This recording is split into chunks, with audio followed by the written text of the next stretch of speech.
अस्सलाम वालेकुम दोस्तों। पाकिस्तान और साउथ अफ्रीका का दूसरा टी20 मैच जुम्मा को खेला जा रहा है और इस टी20 मैच में पाकिस्तान टीम को लाजमी फतह इसलिए दरकार है, फैंस की नाराज़गी या मीडिया की तनकीद से हट के आपको सीरीज़ में रहना है, क्योंकि लगातार दो मैचेस हारने से आपके हाथ से जब सीरीज़ निकलेगी तो फिर शायद बहुत सारी चीज़ें और भी पाकिस्तानी टीम के लिए मुश्किलात का बायस बन सकती हैं। और ख़ुसूसी तौर के ऊपर जो बाबर आजम की पाकिस्तान की टीम में वापसी हुई है और उनका स्कोर करना बड़ा ज़रूरी है।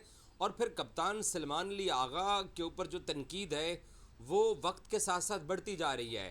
हालांकि पाकिस्तान क्रिकेट टीम की मैनेजमेंट, पीसीबी, सलमान अली आगा खुद as a unit Pakistani team ये सारे मुतमईन है कि जी उसने ट्राई नेशन जीती और उसने फ़ाइनल खेला। लेकिन अगर आप आम क्रिकेट फैंस की बात करें, मीडिया की बात करें, एक्स क्रिकेटर्स की बात करें, तज्जिया निगारों की बात करें, तो सलमान अली आगा के ऊपर तनकीद का जो जो टेम्पर है वो दिन ब दिन बढ़ता जा रहा है। और एक चीज़ मैं आपको बता दूं, गो के पाकिस्तानी टीम मैनेजमेंट या पीसीबी के लोग ये समझते हैं कि उसने टीम को फाइनल खिलाया एशिया कप में और वो ट्राई नेशन जीता हुआ है। लेकिन जिस तरीके से ये टेम्पर बढ़ता जा रहा है तो कहीं ना कहीं सलमान अली आगा के लिए मुश्किलात भी बढ़ रही हैं। उसकी एक वजह यह है कि अगर आपकी टीम भी हार रही है तो आपको खुद स्कोर करना है, जो कि सलमान आगा स्कोर नहीं कर रहे हैं टी20 क्रिकेट में। वो टेस्ट के, वो वनडे के बहुत अच्छे बैट्समैन हैं और उनको पाकिस्तान के उन चंद बैट्समैनों में उनका शुमार होता है इन दो फॉर्मेट के लिए, वनडे और टेस्ट के लिए, जिनके ऊपर आप ट्रस्ट कर सकते हो, आप इन्हसार कर सकते हो कि ये बंदा आपको मैच जितवा सकता है।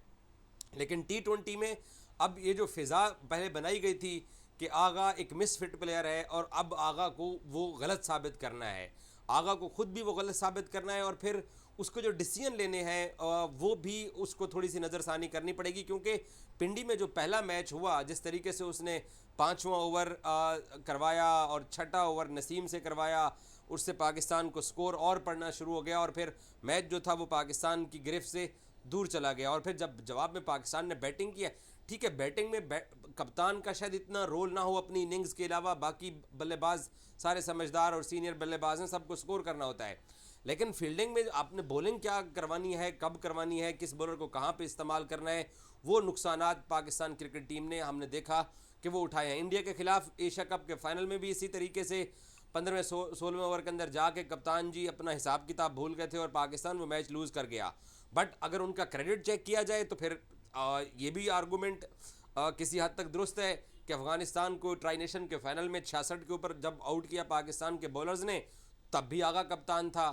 अगर पाकिस्तान ने श्रीलंका को 134 रन के ऊपर अबू धाबी में आउट किया, तब भी आगा कप्तान था।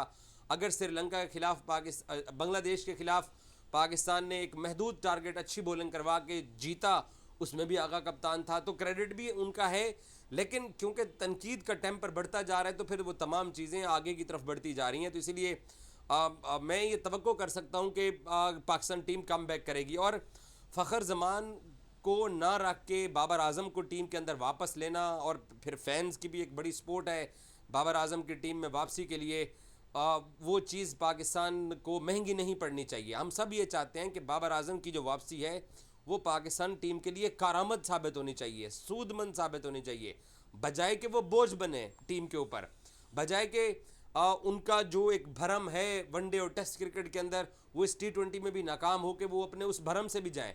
क्योंकि 70 के करीब तकरीबन इनिंग्स हो चुकी हैं जहां पर बाबर आजम का तीनों फॉर्मेट के अंदर 100 नहीं आया, तो आखिर उसकी जो परफॉर्मेंस का मेयार है वो गिरता जा रहा है। बैट्समैन बड़ा है, पास्ट परफॉर्मेंसेज उसकी इतनी है कि उस बुनियाद के ऊपर भी वो पाकिस्तान टीम में रह सकता है। लेकिन आपकी जब टीम क्राइसिस का शिकार हो, जब आपकी टीम कुछ कर ना रही हो, उल्टे कदमों पे चल रही हो, आप यहाँ से अंदाज़ा लगाइए कि पाकिस्तान जो बड़ी टी20 की टीमें हैं उनसे मैचेस नहीं जीत पा रही है। आपने न्यूजीलैंड में जाके 5 टी20 मैचेस खेले, 4 हारे 1 जीता। आप साउथ अफ्रीका में गए, आपने दोनों टी20 मैचेस हारे, एक बारिश की नज़र हुआ। आप ऑस्ट्रेलिया में गए, आपने तीनों टी20 मैचेस हारे। यानी आप ऑस्ट्रेलिया से टी20 मैचेस हार चुके हैं, साउथ अफ्रीका से हार चुके हैं, न्यूजीलैंड से न्यूजीलैंड में जाके हारे हैं। एशिया कप में आपके सामने बड़ी टीम इंडिया थी, आप उस इंडिया से हार गए हैं। और अमेरिका वाले वर्ल्ड कप से पहले आप इंग्लैंड 2 टी20 मैचेस खेलने के लिए गए, बेसिकली 4 थे, 2 बारिश की नज़र हो गए थे, आप वहाँ पर भी हार गए हैं। तो आप जीत किससे रहे हो? श्रीलंका, बांग्लादेश, ओमान, अफगानिस्तान से आप जीत रहे हो। और अब अपने आपके होम ग्राउंड में ये T20 सीरीज स्टार्ट हुई है, उसका भी आप पहला मैच हार गए हो। तो बहुत ज़्यादा T20 के अंदर हम लोग पीछे चले गए हैं। बड़ी जो T20 टीमें हैं, अच्छा जो बड़ी T20 टीमें हैं वो अपने जूनियर प्लेयर्स के साथ भी आगे खेलती हैं, तो वो पाकिस्तान को हराने में कामयाब हो रही हैं। अब ईडन माकरम इस टीम के अंदर नहीं है साउथ अफ्रीका की, ना ईडन माकरम है इस टीम के अंदर, ना रबाडा है इस टीम के अंदर, ना नोकिया है इस टीम के अंदर, और ना तबरेज़ शमसी हैं इस टीम के अंदर, ना महाराज हैं इस टीम के अंदर, ना स्टब्स हैं इस टीम के अंदर जो ना मोल्डर है इस टीम के अंदर, ना डेविड मिलर है इस टीम के अंदर, ना डॉसन है इस टीम के अंदर। तो साउथ अफ्रीका की भी जो T20 टीम हमारे सामने खेल रही है, चंद रिकल्टन भी नहीं है, तो चंद एक सीनियर प्लेयर उनके सामने, उनके हमारे सामने खेल रहे हैं। और इसी साउथ अफ्रीका जब इंग्लैंड में फुल स्ट्रेंथ खेलने गई थी तो इंग्लैंड ने T20 मैच में 300 प्लस रन इनको मार दिए थे। बट हम जो है, जैसे मैंने बोला कि बड़ी T20 साइड्स के सामने नहीं कुछ कर पा रहे हैं, चाहे वो अपनी सेकंड स्ट्रेंथ के साथ भी आ रही हैं। तो एक अलार्मिंग सी सिचुएशन पाकिस्तानी टीम के लिए ज़रूर है। बट अदर हैंड मुतमईन होने के लिए और ख़ुद को तसल्ली देने के लिए भी आपके पास बहुत सारी ऐसी चीज़ें हो सकती हैं जहाँ पर आप ये कह सकते हैं कि यार किसी न किसी हद तक ये टीम जो है वो कदरे बेहतर कर रही है। बट मैं ये चाहूँगा कि पाकिस्तान साउथ अफ्रीका के ख़िलाफ़ ये लाहौर वाला मैच जीते, और अगर आप लाहौर वाला ये मैच जीते हैं पहला, तो फिर कम से कम आपकी जो सीरीज़ में रहना होगा और फिर आपकी साख भी बरकरार रहेगी। इस वक्त पाकिस्तान की साख का मसला होता जा रहा है, और मैं ईमानदारी से बताऊं, हम बहुत अच्छी एक क्रिकेट नेशन है, टैलेंटेड क्रिकेट नेशन है, लेकिन रिजल्ट जो है वो पाकिस्तान के हक में नहीं आ रहे हैं। और फिर सिलेक्शन कमेटी को और पीसीबी को आप देखिए कि वो आजमा रहे हैं। अब एशिया कप में जो 4 प्लेयर्स थे, 5 प्लेयर्स, हसन अली आए, इसमें नहीं है इस सीरीज़ के अंदर।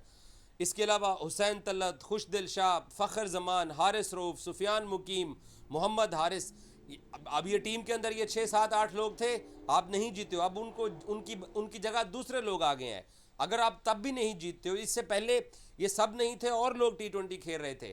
तो जब आप बार बार तजर्बात करते जाएंगे और आपको अगर कुछ नहीं मिल रहा होगा, तो उसमें फिर आपको क्या करना पड़ता है, आपको किसी एक टीम के साथ एक लंबे अरसे के लिए क्रिकेट खेलनी पड़ती है। अब इंतज़ामिया ये भी दावा कर सकती है, देखें जी ट्राई नेशन के 5-6 मैचेस, ट्राई नेशन के बाद जो एशिया कप था उसके भी 5-6 मैचेस हम एक ही टीम के साथ खेले हैं, बट वो सिर्फ एक महीना था।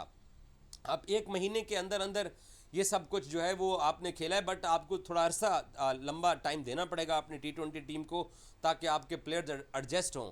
बाकी इनफरादी तौर के ऊपर मैं सैम के ऊपर तनकीद कर सकता हूँ, आगा पे तनकीद कर सकता हूँ, बाबर पे तनकीद कर सकता हूँ, शाहीन को उस दिन मार पड़ गई है। मतलब मैच जितवाने वाली बॉलिंग तो नहीं की गई है ना पाकिस्तान की तरफ से। सो आई विश कि लाहौर में टेस्ट मैचेस जीते हुए हैं। लाहौर पाकिस्तान के बहुत सारे प्लेयर्स का होम वेन्यू है, स्पेशली बाबर का होम वेन्यू है, नसीम शाह का अब होम वेन्यू, क्योंकि नसीम शाह अब लाहौर में रहते हैं। तो पाकिस्तान आगा भी लाहौर से हैं, वो भी लाहौर में रहते हैं। सो पाकिस्तान टीम को ये अपनी फेमिलर कंडीशन है इनके लिए लाहौर की, और यहाँ लाहौर के अंदर अच्छा परफॉर्म करें और फैंस को भी खुशी दिलाएं। और अगर पाकिस्तान ये सपोज मैच हार जाता है तो फिर और तनकीद होगी, क्योंकि तनकीद जो करने वाले हैं वो इस उम्मीद में है, ये इस घात में है कि बाबर भी नाकाम हो, वो इस उम्मीद के ऊपर है कि आगा भी नाकाम हो, नसीम शाह भी नाकाम हो। शाहीन के ख़िलाफ़ जब से वो वनडे कप्तान बने तो उसकी भी बैशिंग शुरू हो गई है कि जी रिजवान अच्छा था तो शाहीन को क्यों बनाया गया है। तो ओवरऑल जो तनकीद करने का जो महवर है वो भी सारा इन्हीं 4-5 प्लेयर्स के इर्द गिर्द घूम रहा है। मैं चाहूँगा कि ये लड़के अच्छा परफॉर्म करें, और हमदर्दी है इनके साथ, क्योंकि हारने के लिए कोई मैदान में नहीं उतरता है। सो आई विश कि ये लड़के अच्छा परफॉर्म करें, और लाहौर की कंडीशन यकीनी तौर के ऊपर इन सब लोगों के लिए फेमलर भी हैं, और PSL के भी सैकड़ों मैचेस ये यहाँ पर खेल चुके हैं। सो मुझे उम्मीद है कि कम बैक करेंगे। और देखें, टीमें वही अच्छी होती हैं, वही टीमें प्रोग्रेस कर रही होती हैं जो अपनी मिस्टेक्स से सीखती हैं। हमने पहले 10 ओवर के अंदर जो साउथ अफ्रीका के सामने बॉलिंग की, जो बाउंड्रीज़ उन्होंने हमारे खिलाफ स्कोर किए, हिट की बाउंड्रीज़, वो बहुत ज़्यादा थी। आखिरी 10 ओवर में आपने उस डैमेज को कंट्रोल करने की कोशिश की, बट किसी हद तक आप उसमें कामयाब हुए, बट फिर भी 194 रन हुआ। और फिर जब आप बैटिंग करने के लिए आए हो, वो एक एक्स्ट्रा प्रेशर बनता जाता है, जब शॉट्स नहीं लग रही होती हैं, तो फिर उस चक्कर में फिर आपकी सारी विकटें भी ज़ाय हुई हैं। सो मैं तवक्को करूँगा अपने बल्लेबाजों से, अगर साउथ अफ्रीका 194 आपको लाहौर में आके उनके बल्लेबाज मार रहे हैं, तो फिर हमारे बैट्समैन भी उनको उसी तरीके से रिस्पॉन्ड करें। लेकिन दूसरी तरफ हम ये शाहीन से भी तवक्को करेंगे और नसीम से भी और अपने बाकी बॉलर से भी क्या आप लाहौर में खेल रहे हो, अपने घर पे खेल रहे हो, आपको पता है किस तरह की कंडीशन है। कम से कम आपको अपोजिशन को इतना ज़्यादा हाथ खोलने का मौका नहीं देना चाहिए, क्योंकि जब हम किसी मुल्क में जाके खेलते हैं T20 क्रिकेट तो हमें अपने करीब भी नहीं आने देते हैं। हम ऑस्ट्रेलिया में गए, उन्होंने हमें तीनों T20 मैचेस हरा दिए, ब्रिस्बेन, सिडनी और होबार्ट के अंदर। हम न्यूजीलैंड गए, उन्होंने हमें 4 T20 मैचेस हरा दिए, वो उनकी होम कंडीशन थी, उन्होंने उसका फ़ायदा उठाया। हम साउथ अफ्रीका गए, उन्होंने हमें हरा दिया। हम न्यूजीलैंड, बांग्लादेश में गए, आपके सामने रिजल्ट है, उन्होंने हमें पकड़ लिया। वेस्ट इंडीज़ में उन्होंने हमें तंग किया। सो बुनियादी तौर पर भाई पाकिस्तान की टीम को अपने होम ग्राउंड्स का फ़ायदा उठाना चाहिए, और अब कितना इसके ऊपर मज़ीद तनकीद हो तो मैं तवक्को कर सकता हूँ कि लड़के अच्छा परफॉर्म करेंगे और बेहतर हिकमत अमली के साथ टीम मैदान में उतरेगी। Thank you so much.